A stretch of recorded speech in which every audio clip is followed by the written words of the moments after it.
say, of the Sufi path? Is there an end achievement? Well, I must say, how can you limit the search, or how can you place a destiny when a finite being is moving into an infinite side, you see? So there is no destiny. It's a continuous movement of mind and heart into the infinite. So I don't think anybody can say there is a destiny or an end of going towards God. All I know is that you keep on living. A man who stops thinking creates a kind of a citadel for him. He creates a kind of a barrier for him. But a man who thinks about God, who's constantly thinking about God, keeps on moving till his life, till the last breath. And he is in progress.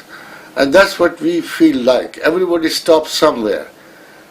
The people who do not have the God as the end in his mind, who do not think about the ultimate or the total reality, they stop somewhere in the way. Maybe somebody dies with the woman he likes, and somebody dies with the office he has created, and somebody dies with a lot of money he has created. He doesn't have the time to use it and dies of an heart attack, you see. But a man who lives with God lives till the last breath of his life, you see. So there is no end, no particular end when you are moving with God. You keep on thinking, progressing, you keep on achieving some new phase of thought.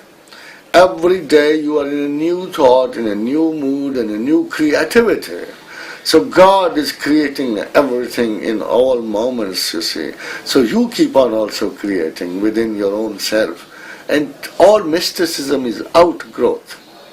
All mysticism is outgrowth. Remember this thing. We keep moving from one state of mind to the other state of mind, you see.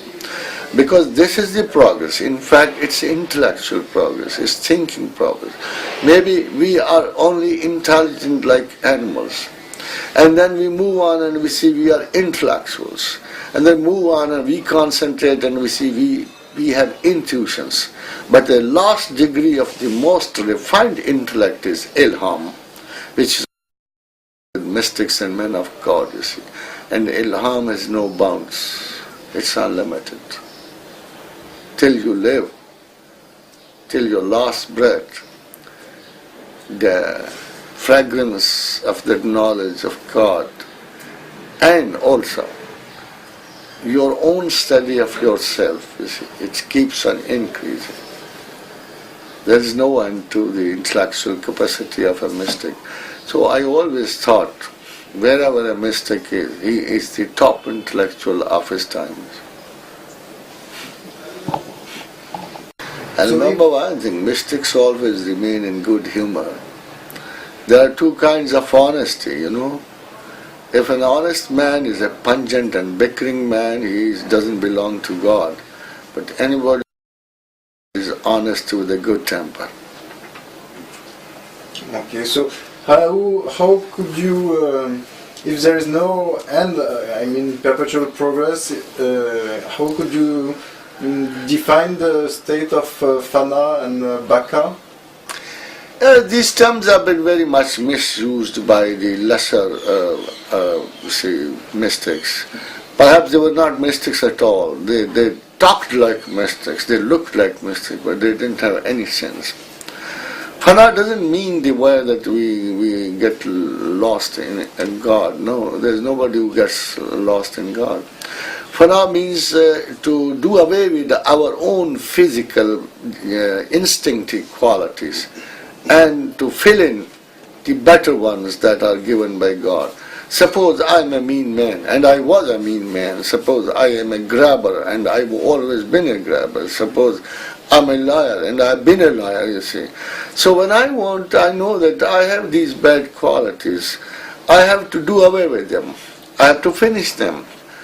I have to march on to learn truth. Instead of, you see, lying, I have to be generous instead of being mean. I have to depossess myself of those qualities. And when I do change over from this set of qualities to the other set of qualities, it means fana. And baka means to be stable with those qualities which I've gained.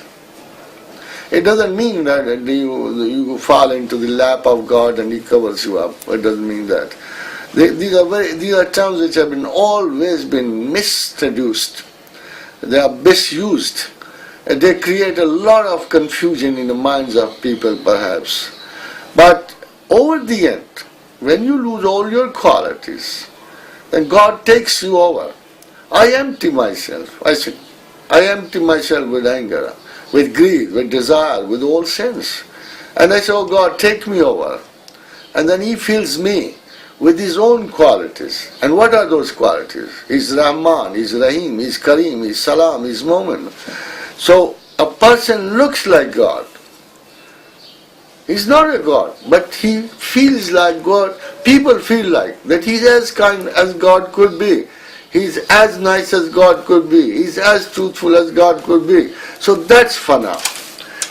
It's almost achievement, an achievement of qualities.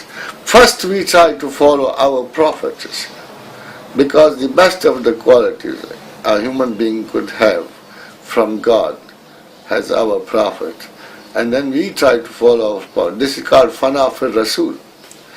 And even below that, they say fana fi Shaykh. For Shaykh, suppose my students, they would say, we will like to end up like our teacher.